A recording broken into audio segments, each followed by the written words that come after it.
call. Public appearances. Do we have anyone who wishes to speak on a non-agenda item today? Anyone who wishes to speak on a non-agenda item today? Okay, hearing none, we're going to move ahead. Reading and approval of minutes. Rachel? None. Minutes were in the packet. None in packet? None in the packet. None in packet. Okay, we will bring forward your minutes at the next meeting for reading and approval. Looks like there was some simile error somewhere. Good morning, Mr. Jessup. Morning. All right, so item number 1, review of public survey results, discussion on results of the survey, analysis, synthesis, and conclusions garnered from the data, and consider appropriate motion for action. Included in your packet, beginning on page 2, is the survey itself, so if you need to reference back and look at particular questions, they are there. We received approximately 350 survey results in total, so really good sample size. Anything is statistically significant, really beyond like 1.5% of your survey results. So with the N that you have, I would tell you that I think statistically you're plus or minus 3% based on your results. So if you're watching the presidential surveys that happen on mass media, you'll see that the polling data is, whatever, 50% plus or minus 3% or plus or minus 5%. I think you're within an N of plus or minus 3% on these results. So going over just in general some of the interesting findings and the results are tabulated beginning on page 7. The standouts for me on perceptions of safety, if you look at this and really just consider sort of the blue and the yellow versus the dark blue and the red, no real surprise. We had a few more people say, hey, I don't necessarily feel as safe walking alone at night. That's the only one that's a standout in terms of like not safe. But even that's a relatively low number. You're looking at less than 15% of your respondents. Everybody else feels pretty darn safe in the community across all these other measures. Good morning, Pastor Conrad. Good morning. Safety is rated, generally pretty darn high. My possessions are safe. I'm safe at work. I'm safe in schools. I'm safe in my own home. That one's really overwhelming. Walking alone during the day, those two in concert are your highest reports of self-satisfaction of safety. Safe in the neighborhood, safe in parks. What I found to be a little bit concerning was the rating, and this just may be how people respond to the survey. Safe in schools ranked lower than I would have thought that it did. Though the good news in that one is you had a low proportion, so only 11 people said they feel some version of unsafe in the schools. That's a really low number of feeling unsafe, just not necessarily feeling as safe as maybe I would have expected. The next big category of survey responses is trust and confidence. So in general, people have relatively high degrees or a lot of trust or confidence or complete trust or confidence. That is at least 60% of your population, depending upon which one of these we're talking about. You did have, roughly 20% of your population, plus or minus, report neutral.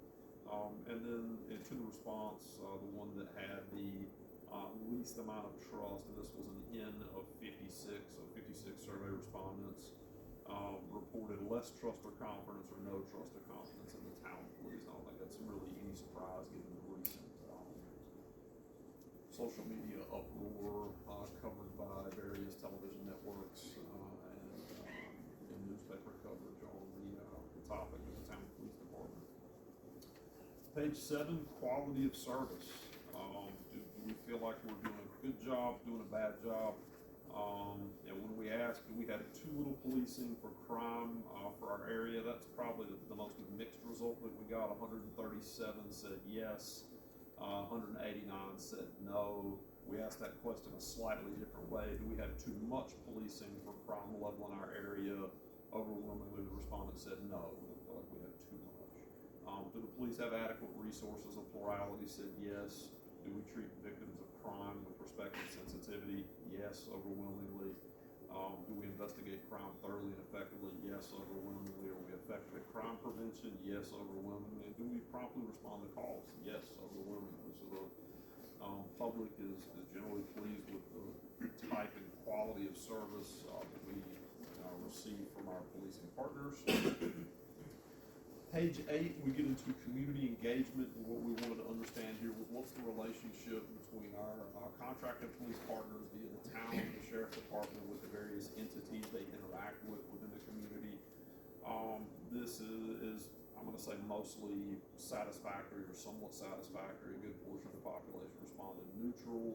And then the ones that, I think we should really just talk a little bit about the unsatisfactory, the somewhat satisfactory. Town police engagement, again, got the highest level of unsatisfactory and somewhat unsatisfactory. But to put that in perspective, again, 350-ish survey responses. You've got 59 saying, no, I think this is unsatisfactory from the town, slightly less from the sheriff's department with 45. And then across all the other metrics, do we work with the HOAs? Do we collaborate with nonprofits? Are we accessible to the community? You got about half as many.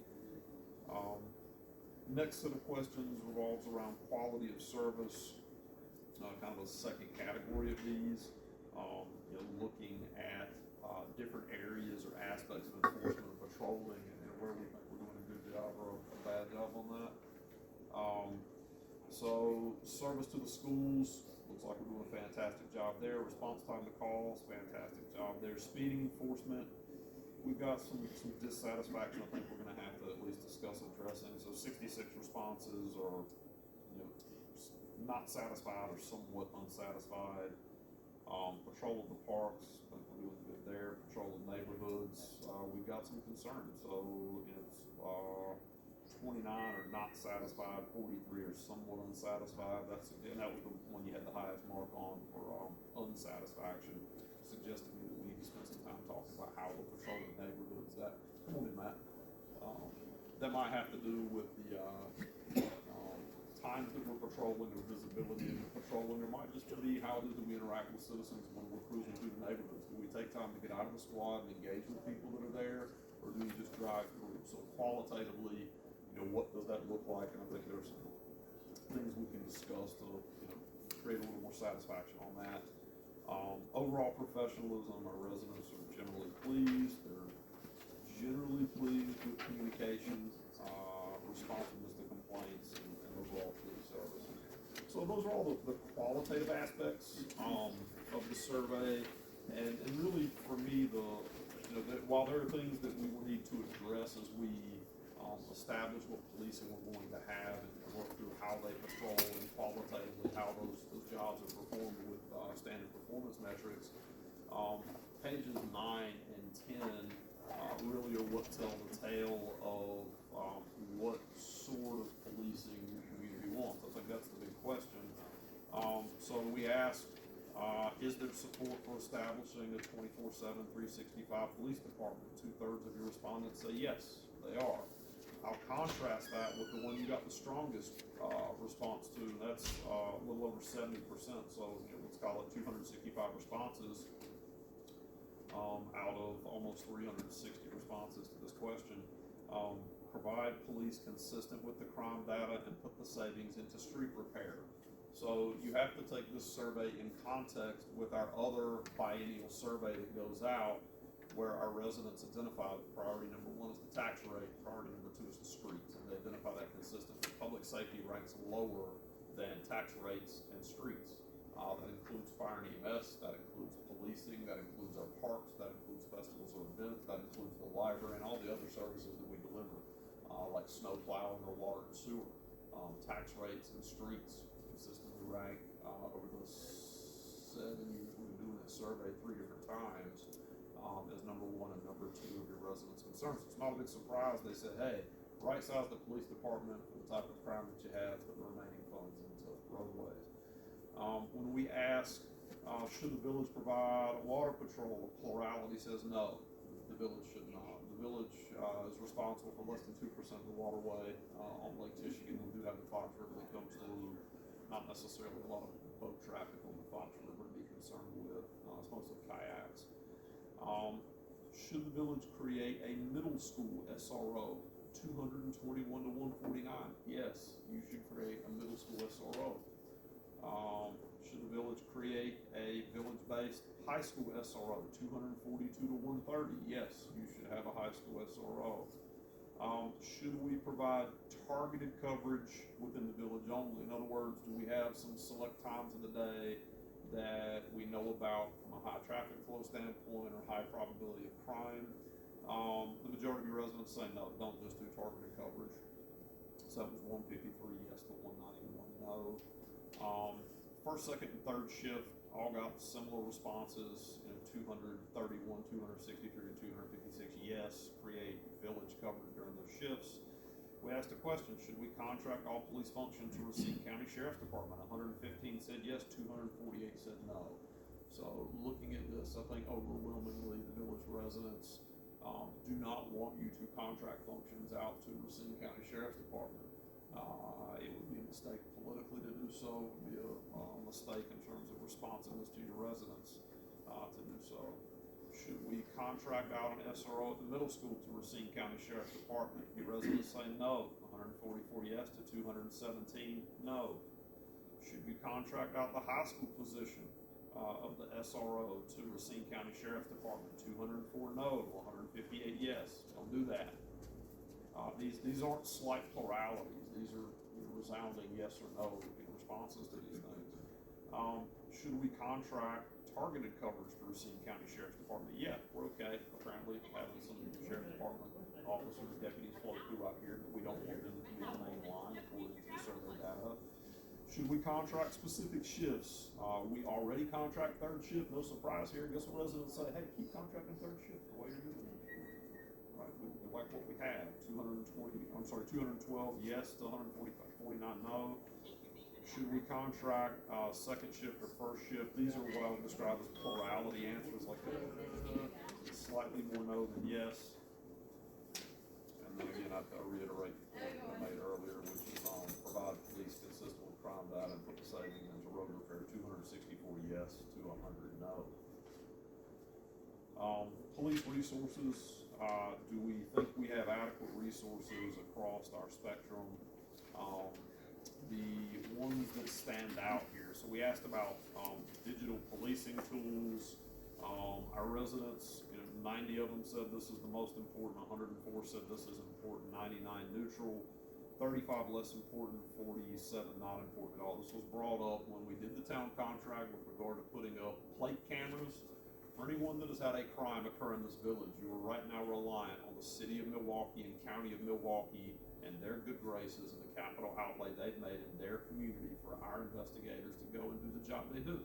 Bill, let's talk about for a second, when you were a police officer here, how it is that we track down crime with plate readers. Yeah, we would wait until the secret spots. So we brought up purchasing a plate reader and integrating it into the system here. I would say that Trustee Ewert was really adamant no on that. It was sort of big brotherish in his mind, and so it sort of died at village board level without going anywhere. But instead of us being able to get on top of a crime, recover assets that were stolen from households or vehicles that were stolen from households in an expedient manner, we would have to wait 2, 3, 4, 5 days for the tag to show up somewhere in Milwaukee. So if you look at what's going on with digital policing resources, I would highly suggest that we consider getting a plate camera on 36, 164, 20, and 83 so we can track who's coming in and out of the village, and if a crime occurs, we're able to tie that back to a description of a vehicle we pick up from someone's Ring cameras, because by the way, we access Ring cameras and security cameras frequently during crime investigations. It'd be nice to be able to tie that back with some identifying marker using technology. This will allow us to multiply our resources. Weekend bar close, additional patrols. You've got a plurality that say yes. It's not an overwhelming yes. The majority response there was neutral. You did get a few that said no on that one. Parking enforcement. This is the one that you had the highest amount of no. This is not important. This is less important. I would submit that this. Ricky's not here. May be related to snow plowing and how it is that we do enforcement on snow plowing. I see Bill nodding his head. We have quite a bit of conflict that comes up around snow plowing time. The village uses alternate side parking. That was great circa 1962. Many communities have gone to segmented parking or other more modern means using technology to communicate out how parking should take place. Water patrol doesn't rank as super important for your residents. Earlier question and this one. Traffic enforcement ranks relatively high. A canine officer, again, it doesn't appear to be super important, though a plurality does support it. They do want to see an investigator. First, second, third shift are the most important items on this list. School resource officer in the graded district ranks well. Community mental health officer, I would put this as a plurality, yes. This was put on the survey because of a change in active by Racine County government, and for Andrew, Andrew, you get called to the scene of 6th Street, let's call it 123 6th Street, for a behavioral issue. How long will you remain on scene waiting to clear that scene? How long will you remain on that scene? So, patients leaving with me or with someone else? Right. How long does it take a county social worker to come in? Hours? 6 to 24 hours. Okay. Bill, in your experience, how long does it take a county social worker to come in? Definitely hours. We spend, our community spends thousands of dollars waiting for county mental health to come in. So the way this used to take place was police were empowered via the county, the chapter someone, chapter 51, sorry, chapter 51. So what would happen is we would place an officer in the back of the ambulance would drive them to a competent hospital where they could be placed under observation, and they would be admitted for essentially a mental health issue, in which case we could free up the officer and free up a med unit relatively quickly, as quickly as we would have to take a normal transport, depending upon if they're in hard restraints or if they're in soft restraints, whether we needed the officer or not. The way the county has chosen to enact things, we now have to wait on scene for a social worker to come, do an evaluation on scene, and release that patient. It's only if the patient is like incredibly aggressive, combative, and a danger to self and others imminently that we can take action through ketamine or some other chemical restraint, and move that patient somewhere they can get some definitive care. We're not providing them definitive care in the street. So that question was on there for this reason. It does receive some support. And if in the future we talk about joint services between the community, I would personally like to see this come up for conversation on how maybe we can work better with the county to augment their resources so that we can clear things through here quicker and get resources back into play. School resource officer at the high school, this is the one that got the highest level of support. It's overwhelming. Yes, this is important for them to keep it in place. So those are the basic takeaways and conclusions. For the purposes of this committee, there's a lot of great background data that we're going to get into when we get into the operations side of this. We'll share with the new chief, provided that's the route that we decide to go, and work on fine tuning some things. But overwhelmingly, your residents say you should have local policing provided via village employment. My read on this is they're probably fine with a contract with the town, because they're viewed as local, but given the recent discord that's taking place, having local control would obviate that issue. Questions, comments, discussions? Just a question about that plate reader. How much? I'm getting About $5,000. Yeah. Just for, okay. Yeah, I So had it's a 7 in my relatively head. modest expense. You have to tie them into the internet, Pat, and they need a power connection, so there's some infrastructure you have to put in place, but man, that'd be a force multiplier. That's very It's inexpensive. inexpensive way to deal with issues. Does Racine County have any in the area?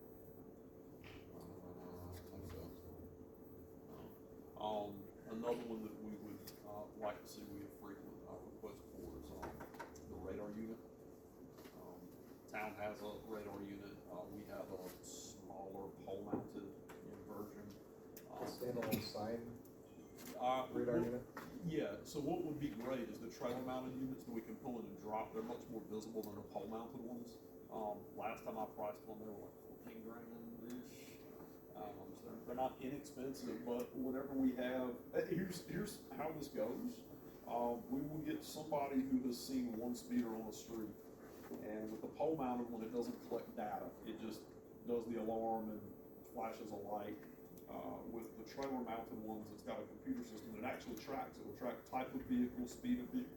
And so after a week of running it, we can contact the resident back and go, look, we've got 7 days of data, and you had one speeder. Now, last time we did one that I recall was on Waterford Drive, and we had a guy that was adamant over there that people are just flying up and down the road when the kid's going to get killed and dogs going to get rubber suited. We had one speeder in a week. Right. So it's useful for us to be able to give that report back and go, hey, this isn't an issue. Or conversely, hey, this is very much an issue, and we're going to do stepped up enforcement over there. And just the radar unit itself being there provides some deterrence. The full units actually gather the information too, but It's just not gonna people love the sight of the trailer for whatever reason. And I mean, I'll call for it. If you want accurate speed data, though, you gotta get where there is no sign, it just collects the speed data. Because what happens is when you have a pole or you have the trailer, you'll get the speed of the first one, but the 2 or 3 cars behind will slow down, so you're not getting accurate data. If you want an accurate one, you gotta get the pole mount where they track everybody coming. They don't even realize they're being tracked. Shut the display off. Yeah. Yeah, and that's how you get the accurate data, because otherwise you're getting skewed data, because people are seeing this slow down. From an economic development standpoint, I just feel the call this morning from a developer. The question he gave me was, do you have current traffic data for these locations? And my response is, we can maintain the traffic data. And we don't have a tool to maintain traffic data. So the best we can do is go out to DOT, which does periodic counts, once a year, once every other year, once every 3 years, depending upon where we're talking about. If we had one, we would be really great to be able to go, hey, yeah, we've got 18,500 cars a day at the intersection of 164 and 36. Validate that back. Here's the report. Just the whole amount of constant data that we're talking about in those locations. Okay, other questions? The other thing you'll always see is speed, especially in subdivisions, is always gonna be an issue in your community. Unless you got a cop on every street in your community, constantly running radar, people are gonna complain about speed. Some of it is actual, some of it is perception. Yeah. Okay, any other questions or comments on the survey data? Nope. So from here, this will be passed along to your consultants at the Riesling Group. That'll take this into consideration and make their recommendations to the interpretation, making fresh findings you're thinking about, what we're going to ultimately put in place. All right, going on to item number 2, discussion with business owners regarding public safety and policing and consider appropriate motion for action. So I see 3 of you here today. All right, so we've got Matt Allen, Tammy Bogatka, and John Palmer, all of whom are either business owners or soon to be business owners in downtown Waterford. We asked a number of them to come and talk to you today about their interactions with police, what they see in their businesses. In particular, we were interested in feedback from the bar and restaurant community because they've got frequent contacts and often at different times of the day than when residents have interaction otherwise. So, Matt, you to kick off, talk about what policing looks like out at your place, how the officers interact, and what your opinions are. We have interaction at Spanky's on, I would say, a couple times a year. We need police assistance. It could be a health issue, it could be a disorderly issue, but we have very few. But what I will tell you is that,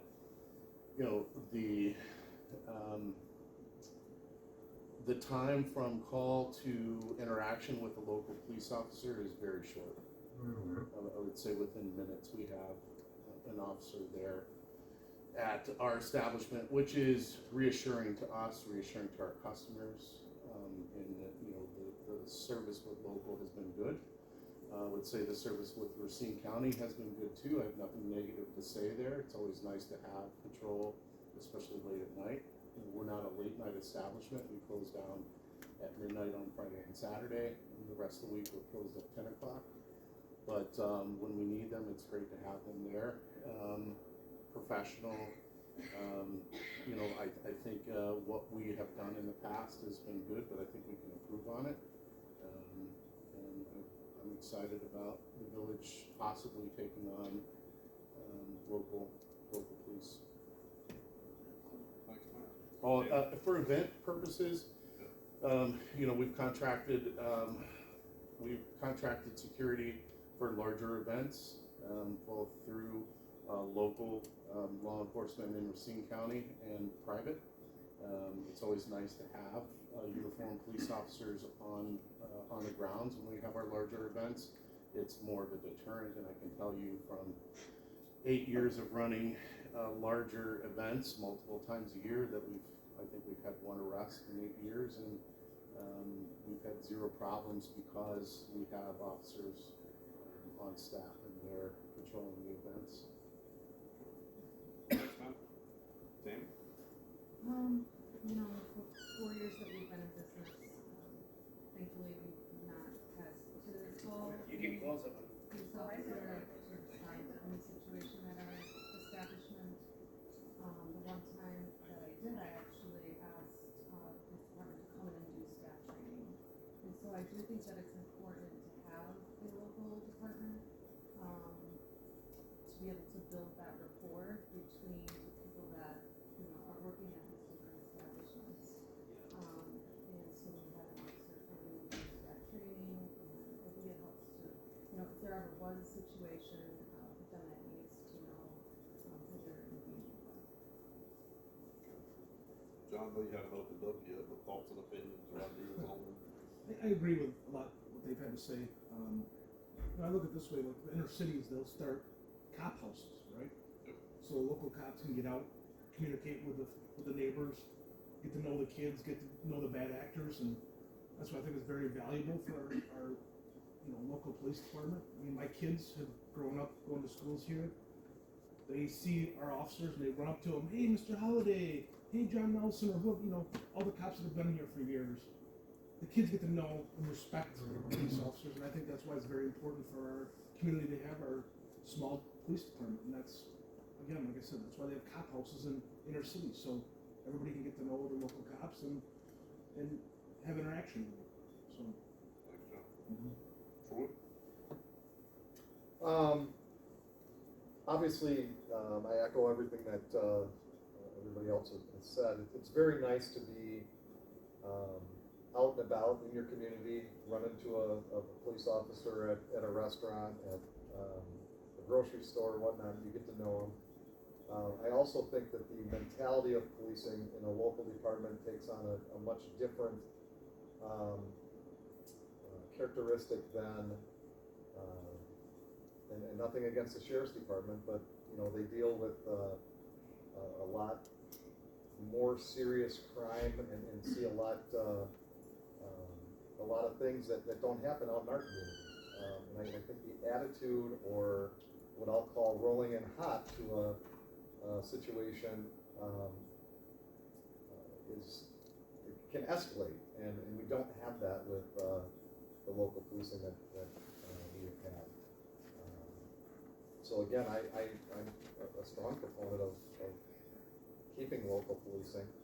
And the sad thing about this whole situation is there is a very strong argument that can be made on both ends. There's a strong argument that can be made for building back the Waterford Police Department, and there's a strong argument that can be made for contracting with the Sheriff's Department. I don't think that we could ever duplicate policing services with the Waterford PD to have the resources that the Sheriff's Department has. So there's a lot of pros and cons to this. In the survey, establishing a 24/7, 365 village PD, that really sounds good, but there is a cost that comes with that. To your point earlier, Zeke, about the tax rates, people wanting them to stay flat, which we've done a great job in the last several years. That would not be the case if the village on its own created our own PD. the model that we had with contracting with the town was fantastic, and I hope that, after April first, we'll, see where things can go, and I would love to see the Waterford PD built back to what it was, and have an opportunity to contract first and second shift with them, and continue to contract with the sheriff's department for the third shift. So I want to talk or touch on a point you just made, Troy, and that's because I don't know if people actually understand what the layers are for how public safety gets dealt with. So the first line of defense that our residents have against bad things, bad actors, civil unrest, whatever that is. So we can talk about it in terms of a scale or quantity. It certainly could be WPD or the Racine County Sheriff's Office to that point. But typically, to John Palmer's point, you want to have officers that are embedded within the community. So residents in the community showing up on shift for their shift regularly, and they begin to develop relationships with business owners, the students, the residents, and at least in mine and Andrew's world now, the frequent flyers. There's at least one gentleman in this community that may have been shot, may have been dealt with very differently if he'd had a reaction or interaction with a different law enforcement agency, and our PD hadn't been in place to take the time with him. And I'm gonna say Bill Jessica gets a lot of credit for that, because Bill, you probably saved the guy's life, just dealing with things the way you dealt with them. So in my 7 years here, we have had one time that I would tell you that absolutely we needed the resources of the Racine County Sheriff's Department. Don Houston and I got to see it behind the scenes, and it was an incredible thing. Don, you want to talk about that? Oh, you mean the Yeah. protest deal? Yeah. So we had a protest during 2020 with Black Lives Matter. They came in, met with Police Chief Johnson and I, and said, hey, we want to protest. And we anticipated there'd be a counter protest. The Racine County Sheriff's Department came in with resources that were impressive. We had an MRAP down the road. They kept everything far away from the conflict site. We had our officers on patrol locally, and if things had spiraled, we had front eyes and cameras on everything going on, and we would have brought in dozens of officers to deal with that situation. And to Troy's point, WPD is just not going to be that. Again, one time in 7 years, we brought this in. So the question becomes, what happens when this breaks down? The answer is, it's that guy sitting back there in that chair. The answer is Chapter 61. Chapter 61 gives power to the village president in every village and every mayor in the state of Wisconsin to appoint special deputies. They have all the powers of constables, and that means Don could look at everybody in this room and say, congrats, I've got a gun back here waiting for you. There are bad things happening on the street. You're all deputized, and we're going to go deal with business. Yeehaw, and then I guess we're all going to go get on our ponies and deal with whatever the problem is. This rarely has been used in Wisconsin history, but it's there as a power held by the president. And then we get up to the next level.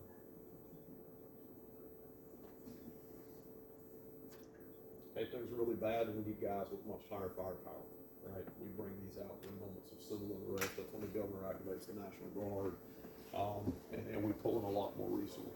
Yeah. One thing you haven't mentioned up there was the SMART program, which is some taxpayers pay for, and that includes all the neighboring counties, so we need backup. Yeah. It's just not Yeah, RCSO. Yeah, it's mutual aid all the way around. The way I read it is we get up to 64 backup. Right. We can pull in officers from across the state if need be. That typically has happened about the time the National Guard is getting in place for really bad stuff. So thanks for that. It's spot on.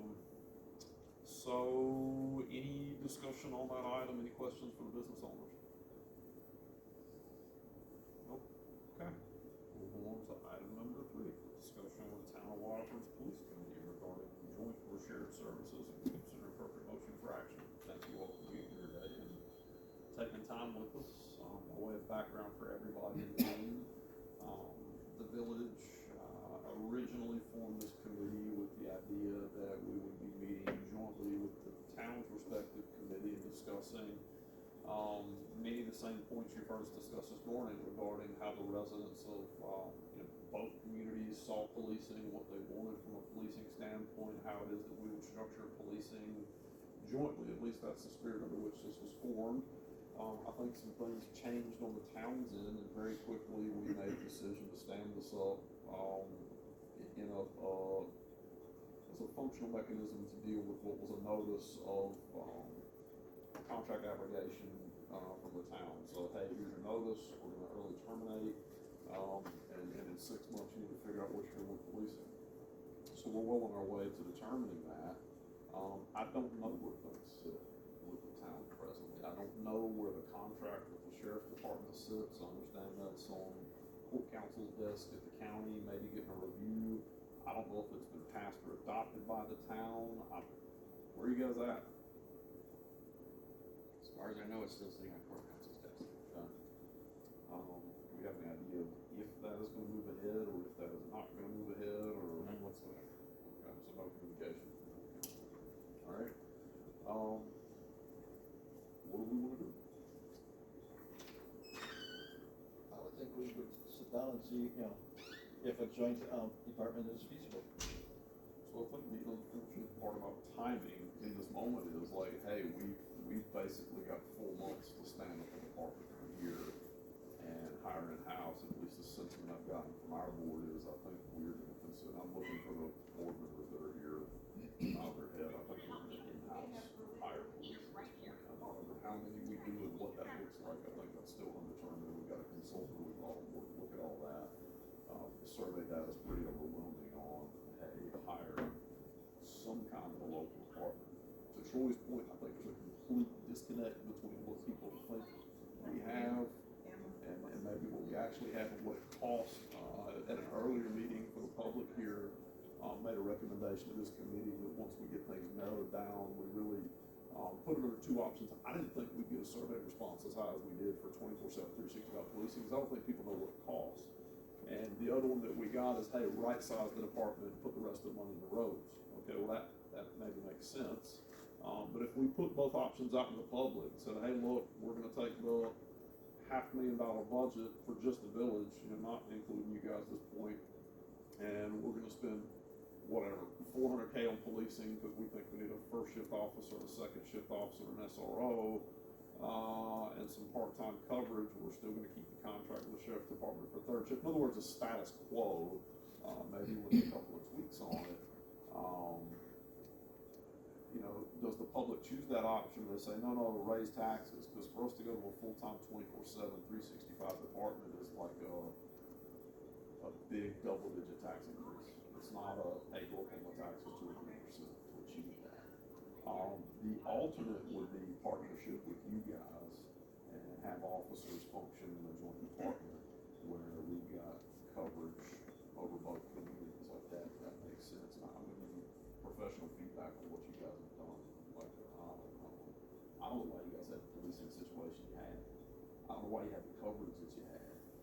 I come from a background where I operated the 38th most dangerous metro in America. It was more dangerous than Compton and Watts, and we didn't have the coverage that you guys have in terms of officers in the field. So when the referendum came out about, hey, let's add on 1 more officer, I was scratching my head like, for what?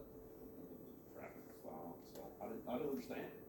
But the voters voted for it and it went through, but wasn't necessarily supported by the crime data. I don't know that there was ever any crime data or survey work done to get that to a point that went on the referendum. So I can understand why you guys are looking at alternates at this point.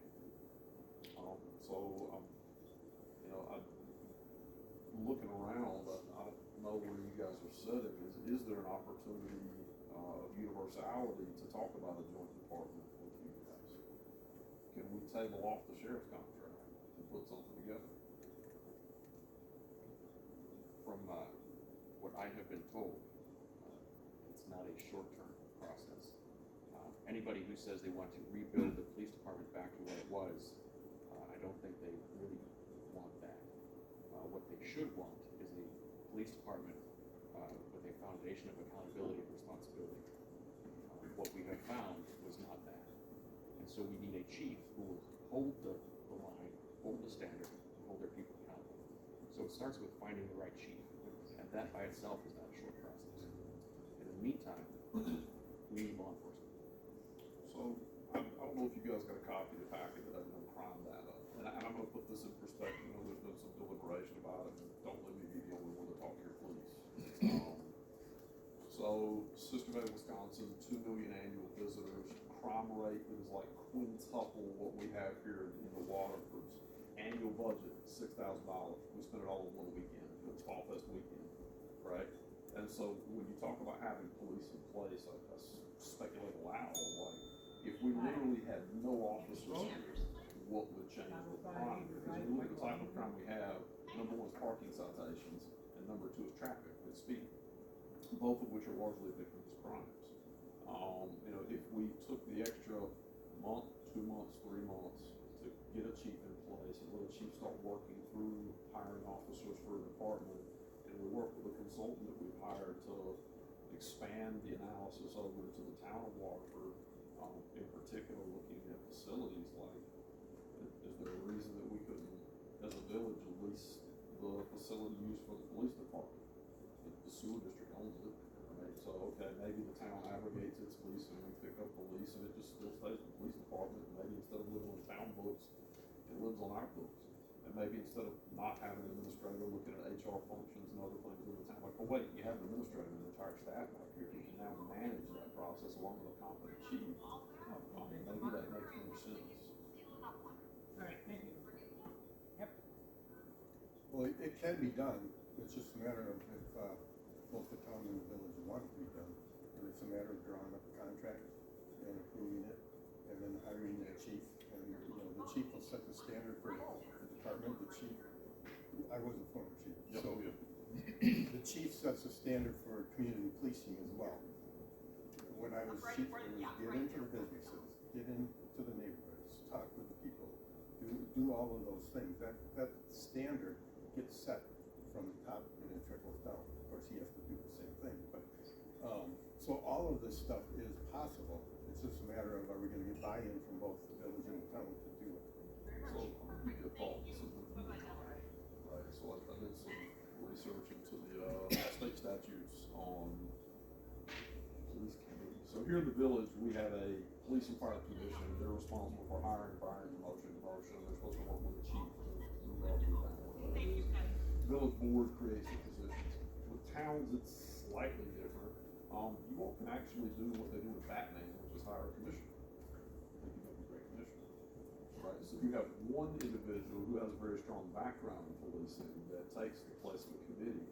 And to your point about timing, one person without a lot of consensus with a strong mandate from the people get a lot done in a short time period versus having to work it through this vast bureaucratic process. I think you're spot on. We need a chief. And, from there, we can map out what the rest of it is. But I'm looking at the committee. Is anything stopping us from hiring a chief tomorrow? No. Right? There's nothing stopping us from advertising for a chief tomorrow and getting that position on board. Other than, hey, we want to get it right on behalf of the residents and not necessarily suffer any blowback from, hey, you didn't fully vet the process and move along. So we do have a consultant in place. At this point, the consultant's work is probably 85–90% done based on all the survey input we've got, the stakeholder groups that we met with, and at least I'm comfortable from those survey responses we've got, the dialogue we've had, and saying I'm gonna make a recommendation on how to achieve this committee, and looking for the committee to authorize that on the board. From there, what does it look like with you guys? Can we postpone the sheriff's contract? Well, there is nothing signed. That ball is in the county's court. So until there is a contract, there isn't a contract. So can we postpone it? I'd say there isn't. Okay. There's a standing approval by the town board to contract with them. So it would probably have to go back through the town board. To play catch up, right? We've got a survey that's already produced, just needs to go out. Would your committee support sending the same survey out to all the registered voters in the town? I don't think there's ever a problem with that. The problem is always cost. All right, so I think our cost to do this is probably less than $1,500. Right? Basically stamp cost. So if we had the data mapped, right, use the exact same survey, change the logo out, right? Let's get it out to the public that, hey, this is what we're doing, and get a good response back.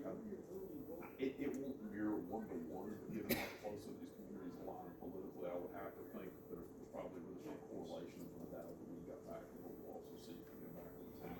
Sure, but I also think that importantly, and I know that both governments wanted to get the data of the crime statistics. Yep. To me, that data is more important than what is essentially a public opinion perception. Yeah, we did. We didn't necessarily get into the depth and quality that I would have wanted to got from Racine County Dispatch. What we did was go mine our own data, so our old police reports, which the town board also gets monthly, we mine them from the Racine County Sheriff's Department and from, it was actually Bill Jeske's reports. So we took all of that, collated it, presented it back along with state and national crime data. That's easy enough to get. Right? You guys have If you have a full-time staff. you know what, for a couple of shekels, I would imagine we could task Andrea, whose bill out rate's probably like $32 an hour, it'd probably take her 2 hours of time to collate that for you, right? I mean, low-hanging fruit is what I'm getting at, right? Committee, you guys have any objection with us doing a bill out for whatever it is, actual time and materials to collate police reports for the town? No. Okay. So use our staff. You got 2, I've got 6 over here. Nobody here has that authority, but we can certainly reach out. Go right over to the. Zeke, I'd like to just bring up, the results and the percentage of surveys that were turned back in were outstanding. However, I think that if we put an actual cost to what it would take to establish the 24/7, 365 Village Police Department, what that actual cost would, I think the survey results would be 100% different. Totally. So if you recall one of our first meetings, we said, hey, let's see how this comes back, and then let's actually build out the cost modeling for it, and then let's send out a second survey that says, hey, here's option A, here's option B, which one do you want us to go with? And you give people that right up front, this is the impact on their tax bill per 100,000. I think you're right. Once we have that exact dollar amount, Yeah. I believe we do need to send out. Yeah, totally. Because a lot of respondents would say, okay, Yeah. my tax rates are gonna go up 12-15% to do this now? Oh, I wouldn't have No, let's. voted for that, or I wouldn't have given that. If input. we're covering 24/7, 365, I think we're looking at like between a 30 and 50% tax increase to actually hire the full-time officers to provide around the clock, 24/7. If we did it on our own. Yeah, if we did it all on our own, standing it up, I don't think the vote, if they actually understood the dollars involved, I really don't think our voters go for that, but let's put it out to them, let's actually model it out.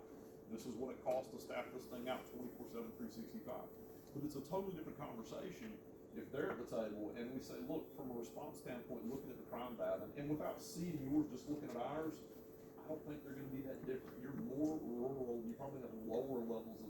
Cows aren't committing a whole lot of crime. Yeah. According to So, us.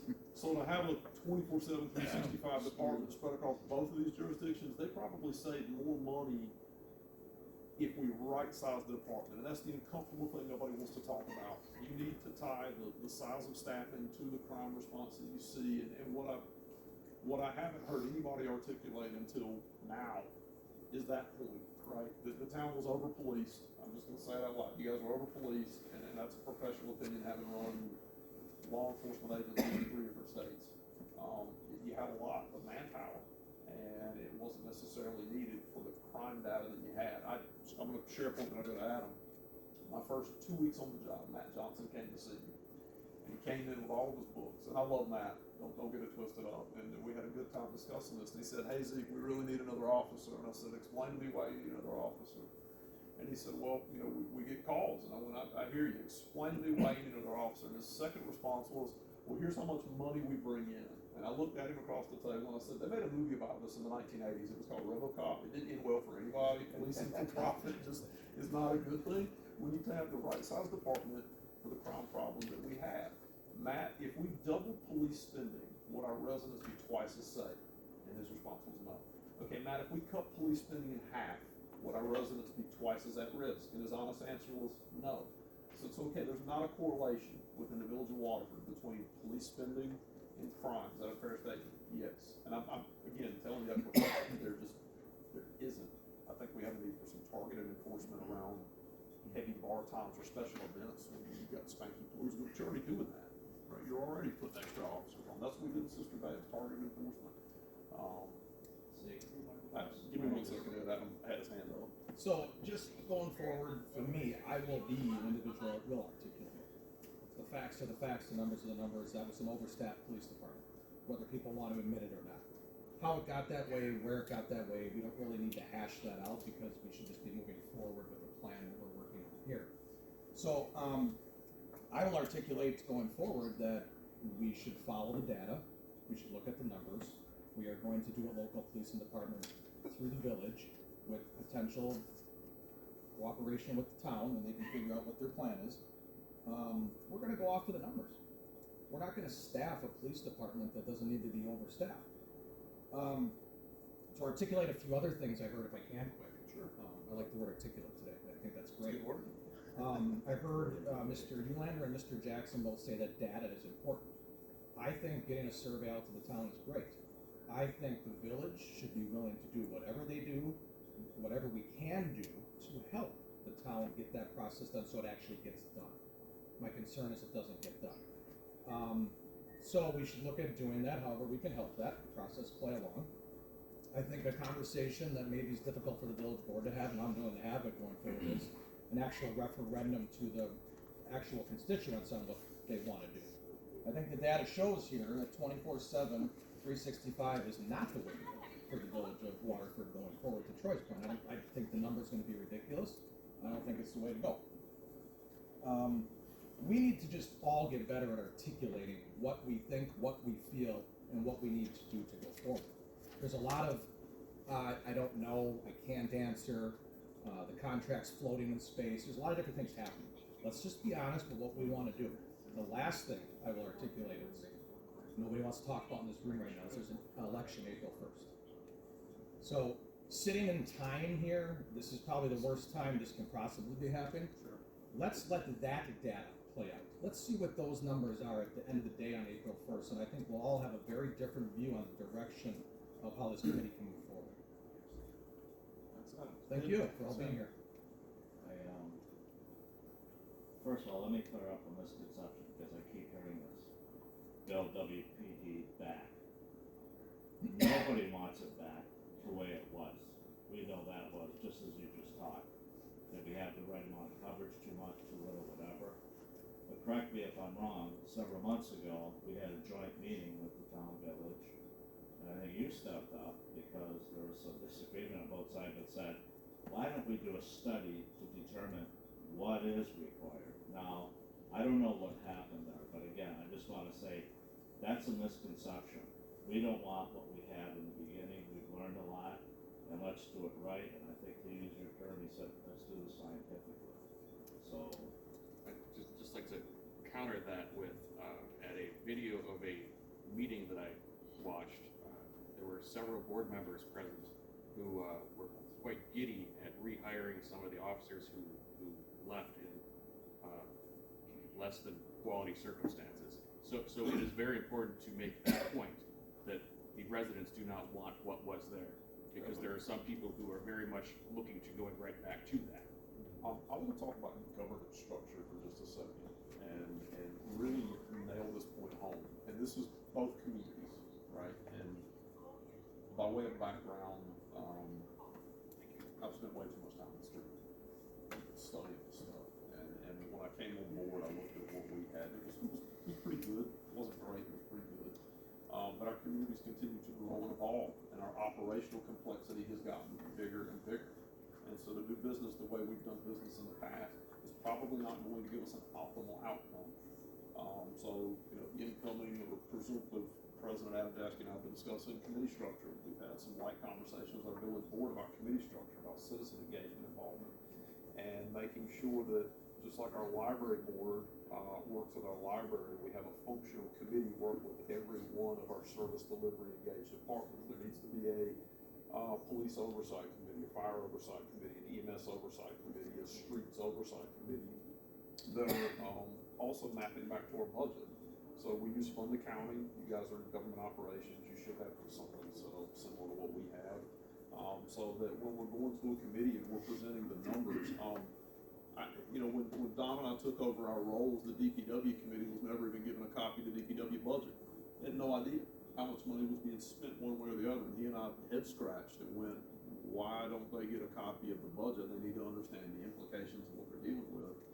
And so we started doing that. I would like to see both of these communities take a really earnest look at all of their functional operations and establishing committees, be it small ones or not, that are made up of citizen members who are professionals in the field, so that we can get good policy level analysis about how to advance, what clearly are our residents' expectations for us just doing better all the way around. Janice, you had your hand up a second ago. When you're done. That's good. I guess my question is exactly what we're talking about, as far as having a contract with the sheriff department. I think people have an idea that means there's just gonna be like a squad assigned in the western part of the county that's for water. From 82 to 19, I was employed as a social worker for Waterford County. I worked with law enforcement in all those jurisdictions through 24 of those years weekly. And they have a number of contracts with different municipalities, whether it's North Prairie, Merton, Village of Sussex is a population now of over 11,000. Those are contracted. Those contracted for law enforcement, the squads are the squads stay there. The deputies go work there. The deputies are assigned there on a yearly basis and then backfilled when somebody's gone. So it's the same officers that are, the deputies that are responding to things all the time. When the village they worked out of the substation at the old fire department. Whether or not it was the same kind of a setup, that was the same deputies that were there, whether or not they were rotation. But I think that's maybe something that needs to be clarified as to does go to an extra contract. I guess because I'm much more familiar with Waukesha County than I am Racine County. I also did crisis intervention, doing child abuse and mental health after hours crisis from Waterford March, 5-pager. I was on site, whether it was a Panama or Menominee Falls, within an hour. So from what you're saying, that's a significant difference. So I don't know the differences between Racine County resources and Waukesha, but I can tell you that those substations in Waukesha were staffed by the same people. They were there. They were responding to that community, not covering half of the county. I'll answer the question, because we've had these conversations. So it sounds like Waukesha County had a setup very similar to what we requested back in 2019, going from memory. So we had negotiations with the sheriff. Each sheriff makes individual decisions about their operation and how they want to conduct operations. So when we were pontificating on going back with the town for a contract and going with the sheriff's department for a contract, the deal breaker in that conversation was we asked the sheriff for a specific guarantee of officers. Hey, we want to have assigned officers to patrol our community. We want to have consistent personalities. And his response was, I'm not going to do that. I'm not going to make that commitment. I need to be able to move people around the county as I have staffing needs. And we got it. From his perspective, what he's looking at to cover 200,000 residents, he needed to move the resources around. And so that may mean on one day we're getting Timmy, and we don't see Timmy again for 6 months. It may mean the next day we're getting Johnny. Johnny's here for 3 weeks, and Johnny takes off on another patrol or gets a promotion or goes somewhere else. So it wasn't a contracted individual, it was a contracted position that he would fill at will based on his availability of resources. And again, from his chair, nothing wrong with that. But that's the difference between, hey, we've got Jeremy Halliday or Mike May or Sarah Polka or Anthony Floriani, right, as individuals that are named, that we know who they are when they report to work, and we know exactly what we're getting. Anthony Floriani loves to write a ticket better than Peter loved the Lord, right? I mean, and everybody that knows Anthony knows that about him, right? I mean, he loves doing it. Mike May is terrific in the high school, right? Every kid knows Mike May. They run up to him, they give him hugs. He is well thought of by this community. Whenever I'm on the scene or Andrew's on the scene, and we see one of the sheriff's officers, we're tickled to death to see him, because that means we've got somebody there that has our back. But rarely do we get it. It's a different officer every time. I mean, there's only a few of them I even recognize their face of, and I don't bother to learn their names, Janice, because I'm looking at you. You know, it's just you get who you get. So that's the present stance, that it would not be somebody Correct. assigned to the village, it would be a. It's a rotating. Well, that's a whoever. big difference, Yeah. obviously, than what I experienced. That's not exactly what was described to us. Yes, the sheriff is not going to make a guarantee because he does have personnel requirements that he needs to move people around. But they do get to bid on schedules, and so you will see the people bidding for their schedules. You know, the people who live out here, why would they want to work out here? Because they drive to Waterford instead of driving to the city. So while there is no guarantee, you will get to see the same faces routinely out here. That the town does have some input into the level of enforcement that happens, whether you want Loriani who writes a ticket because you sneeze the wrong direction versus the one who's obviously nobody wants the one napping in the car, but you know, somewhere in between is a happy medium. That the town gets to determine that level of enforcement and provide that input to the sheriff. So while it's possible that you will see people out here who you don't recognize, obviously early on especially, that you will get to see the same officers, deputies, patrolling because this is where they want to be. So to kind of bring it back on this committee focus and to reiterate some points, what I got from the conversation is the villages. You chair of this? There is No chair. Okay, so the town ordinance will specify that the town chairwoman is supposed to appoint a chair to all committees. So I would invite you all to get an appointment for somebody to be chairperson of this committee so we can productively engage. But right now I'm serving as chair because it's an open committee. We're gonna potentially mine the town police reports and pull together aggregate data for you if the town board elects to do so. It'd also be great to get powers enumerated and assigned for all of the town's committees. The way that we intend to do this going forward in the village is to redo our ordinance. So the ordinance stipulates by reference to a committee commission bylaw sheet to be maintained by the village board, so that we don't have to go back and amend the ordinance every time we want to stand up an ad hoc committee. We can just do it by simple action, village board, because that's what the state statute reads. So, you know, stand it up, solve a problem, take it down, problem solve, kind of a thing, without having to go back and do posted notices with the newspaper every time. So second up, villages gonna make its survey available to the town board. Should the town board decide it wants to take our logo off, put your logo on, and send that out.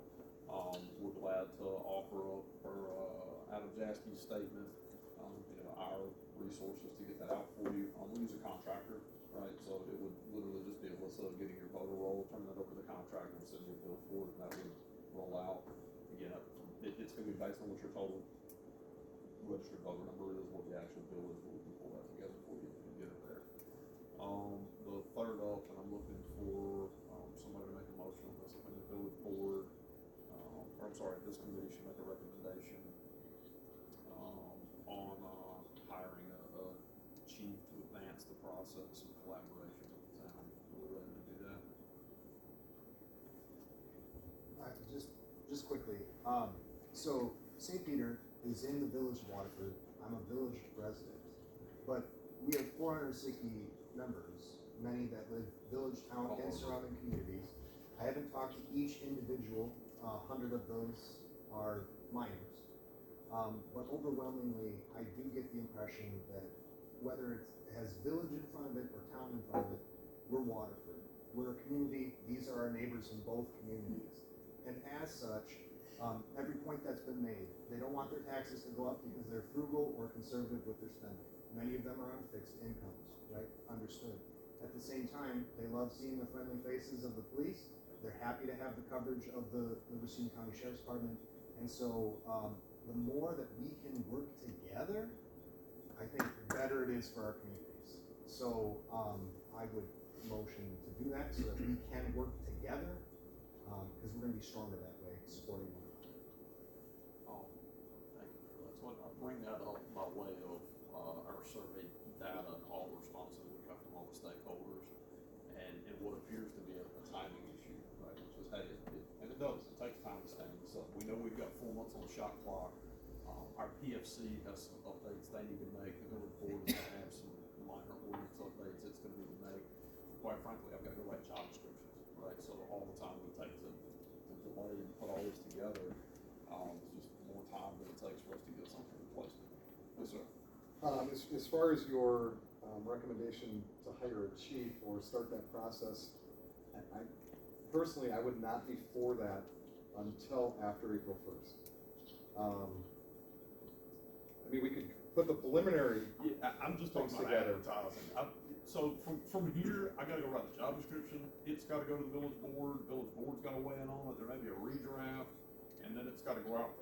We should at least have that discussion at a village board Yeah, level. truly, Absolutely. if you guys made that recommendation today, I don't even think you're gonna get an advertisement out before May from here, right? Like, yeah. While I didn't get a second, I would take that as a friendly meeting. So did I hear that as a motion and a second to start the ball rolling on hiring? Yes. Okay. All in favor? Aye. Okay. So we'll do that under the context of item number 3, discussion of the town regarding joint shared services. They have to have a chief in order to initiate joint shared services. If it is acceptable to the committee, I would like for the town board member, committee members that are here to take back at least a tentative invite to have further discussions on the proposal for joint services, and to indefinitely postpone the consideration of the sheriff's contract until such a time as we can cobble this together. I don't think it hurts anything if the town's have to wait 2, 3, 4 months, whatever it is that we end up, working on this alignment to come up with. Robert, I mean this, like, I'm just looking at policing, even if we went with 24/7, 365 coverage and we actually ran it like the joint department, it would probably cut both of our spending in half, right, to do that. With no more purchases of squads or weapons or gear into the roads than what we're sitting at today. And I don't think it would significantly compromise call volume. The only piece of data that I don't think we would be able to get out of the county is simultaneous calls, and that's where we're seeing county sheriff's department comes in. We have a second simultaneous call, the sheriff sends somebody anyway. We just have to look at it like that, and after a year revisit and determine if we want to come in. You can't ever staff for what might happen. No. And the thing to remember is if we have our own department, Racine County still patrols the area, there's still a West Squad that they come and they back up. Even if we contract with the sheriff, they still have that west squad, so that's a circular. Mm-hmm. Going all the way around with this, any other comments or concerns from the town? Do we like the general direction this is going in? Okay. Head nod, yes? Yes. Okay. Our committee, we like the general direction this is going in. Are we okay with all of it? Yes. Okay. Any other comments from the public? None? Okay. All right, I think I got a motion in a second. Did I get all aye? Call a vote on the police chief? And the other 2 recommendations, was that the motion? What were the other two? Allow staff to mine the town data for action, the town board, and to also make our staff available to facilitate a survey on town residents. Absolutely, the more we work together, the better. So Okay. That's what I thought I heard, just making sure. Okay, I need one more motion. Motion to adjourn. I'll second that. All in favor? Aye. Okay, thank you all.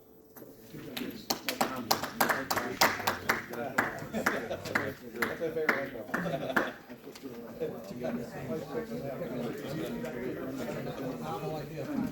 Township Mark. We